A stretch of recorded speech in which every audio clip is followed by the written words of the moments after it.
से कोई लेना देना एक और आखिरी सवाल, मंदसौर के किसी नेता के आपत्तिजनक वीडियो वायरल हो रहा है, इस तरह की राजनीति को लेकर के क्या कहेंगे? तो मैं तो पहले ही कह रहा हूँ ना, भारतीय जनता पार्टी वाले नेता तो भ्रष्टाचारी है, बलात्कारी है, लेकिन इनके वहां पर वॉशिंग मशीन है, इनके खिलाफ कुछ भी कार्रवाई नहीं होती, माफ हो जाते हैं। भले ईडी सीडी इनके पास कार्रवाई नहीं करती है, भले बिल्कुल तथ्य बताएंगे, अपन सबूत बताएंगे, तो भी इनको निलंबित भी नहीं करेंगे, उनकी सदस्यता भी रद्द नहीं करेंगे। ये भारतीय जनता पार्टी है और यही देश को चला रहे, तो देश कैसे चलेगा? इसलिए हम चाहते हैं, कांग्रेस पार्टी, राहुल गांधी जी इसलिए चाहते हैं कि देश को बचाना है, संविधान को बचाना है, लोकतंत्र को बचाना है, गरीब को बचाना है, आदिवासियों को बचाना है। 36 कौम की आवाज राहुल गांधी जी उठा रहे हैं संसद में। बहुत बहुत धन्यवाद सर, थैंक यू। कि संविधान खतरे में, किसी ने कहा, किसी ने सोचा, तो हमारे नेता की दूरदृष्टि कि वास्तव में अगर 400 सीटें अगर भारतीय जनता पार्टी की आ जाती तो ये विधायक आपके सामने और हम यहाँ पर ये धरना प्रदर्शन भी नहीं कर सकते थे, ये संविधान खत्म कर देते, हमारा बोलने का अधिकार है वो छीन लेते, हमारी जो आजादी है वो छीन लेते, जो सच के लिए हम बोलते लेकिन वो हमें जेल में डाल देते। अगर इनकी 400 सीट पार आ जाती तो वास्तव में हमारा संविधान आज भी खतरे में है। किसकी जिम्मेदारी है ये? हमारी जिम्मेदारी है।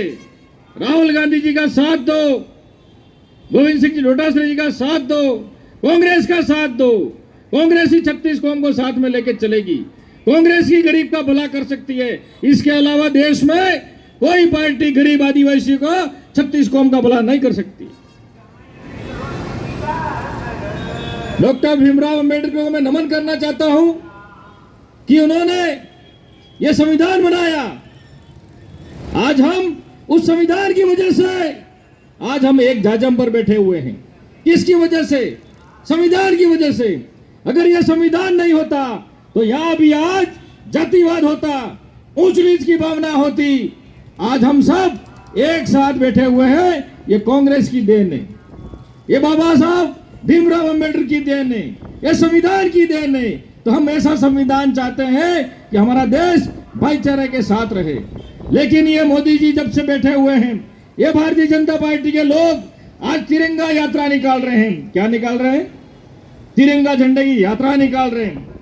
अरे भाई, तुमने 52 साल तक तो इस झंडे का अपमान किया, इस झंडे को आपने जलाया और अब तुम देशभक्त बन रहे हो। अरे तुम आरएसएस के चड्डे वालों, तुम अंग्रेजों की मुखबिरी करते थे और आज देशभक्ति का ज्ञान, आज देशभक्ति का पाठ हमें पढ़ाने आ रहे हो। तो जब अंग्रेजों से लड़ना था तो हम लड़े, अंग्रेजों से गोली खाई तो हमने खाई, हमारे पुरखों ने खाई। देश आजाद कराया तो कांग्रेस ने कराया, भारतीय जनता पार्टी का इसमें एक उंगली भी नहीं कटी है। और ये आज सच्चे देशभक्त बनते हैं, झूठ बोलते हैं, जोर से बोलते हैं, लेकिन हमको बोलना पड़ेगा, कहना पड़ेगा। हम वो ये गांधी चौराहा है आपका प्रतापगढ़ में, हम महात्मा गांधी को पूछते हैं, उनके मार्गदर्शन में हम चलते हैं, सत्य अहिंसा में विश्वास रखते हैं। लेकिन ये किसको पूछते हैं? ये नाथूराम गोडसे को पूछते हैं। ये कौन है? ये भारतीय जनता पार्टी। ये हमें जनता को कहना पड़ेगा, जनता के सामने बताना पड़ेगा। ये संविधान बचाओ रैली, ये हमारे लिए लड़ना पड़ेगा, हमारे भविष्य, हमारे बच्चों के लिए लड़ना पड़ेगा, आरक्षण के लिए लड़ना पड़ेगा। नहीं तो ये आरक्षण खत्म हो जाएंगे, नौकरी खत्म हो जाएगी, सब कुछ खत्म हो जाएगा। आज मोदी जी क्या कह रहे थे?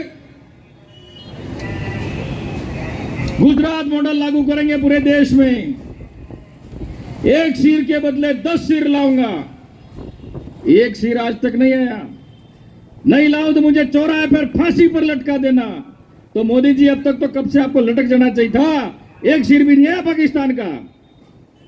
पहलगाम हमले में जो आतंकवादी थे, कहां गए आतंकवादी? का कोई आज तक पकड़े नहीं गए वो आतंकवादी। पुलवामा हमला कैसे हो गया? 15 लाख सबके खाते में डाल दूंगा, विदेशों से काला धन लाऊंगा। जो दूसरी पार्टी के चोर हैं उनका काला धन विदेशों में है, वो काला धन लाके गरीबों में बांटूंगा। गरीब तो आज भी इंतजार कर रहा है कि वो 15 लाख काला धन कहां गया? कहां गया मोदी जी तुम्हारा काला धन? तो ये झूठ बोलने वाले हैं, इनके भरोसे मत रहना, नहीं तो हमारा हिंदुस्तान वापस गुलामी के दिन बहुत जल्दी आने वाले हैं। और सब कुछ तो बेच दिया है। अभी हमारे बताया था वो ब्लॉक अध्यक्ष जी ने, रेलवे बेच दिया, एयरलाइन बेच दी। जो कांग्रेस ने कुछ नहीं किया यूं कहते थे, वो जो कांग्रेस के जो था वो सब बेच दिया उन्होंने, विदेशों में बेच दिया। आज राहुल गांधी जी हमारे लिए सड़क से संसद तक हमारी आवाज उठा रहे हैं, गरीबों की आवाज उठा रहे हैं, 36 कौम की आवाज उठा रहे हैं। आज हमें जरूरत है, आज वापस ये उस समय गोरे अंग्रेज से अब ये काले अंग्रेज पैदा हो गए हैं, इनको भगाना पड़ेगा। जब तक राहुल गांधी जी और कांग्रेस की सरकार केंद्र में और राज्य में नहीं बनेगी, गरीब का भला नहीं हो सकता है।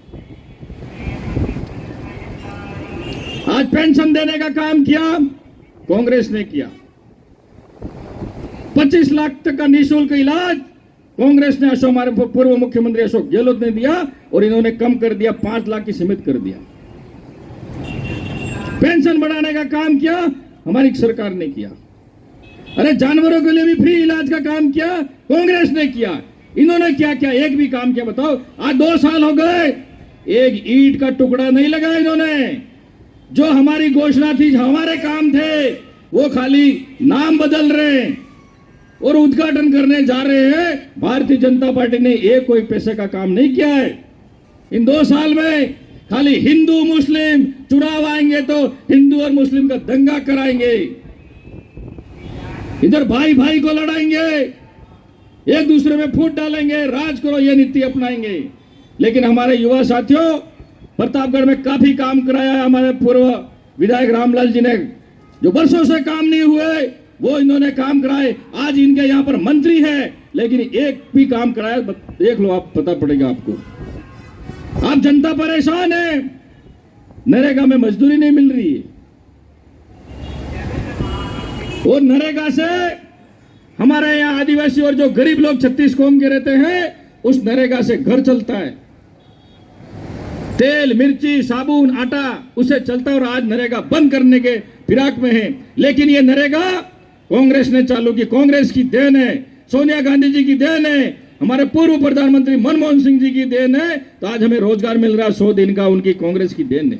अगर ये रोजगार बंद हो गया तो हमारे यहाँ पर सबको प्लान होना पड़ेगा, कहीं बाहर जाना पड़ेगा कमाने के लिए, ऐसी स्थिति आ जाएगी। इसलिए हमें समझना पड़ेगा, सोचना पड़ेगा, जब भी चुनाव आए, कैसा भी चुनाव आए, हो सकता है हम में आपस में नहीं बन रही हो, लेकिन कांग्रेस की योजना वो सबके लिए एक साथ बनती है।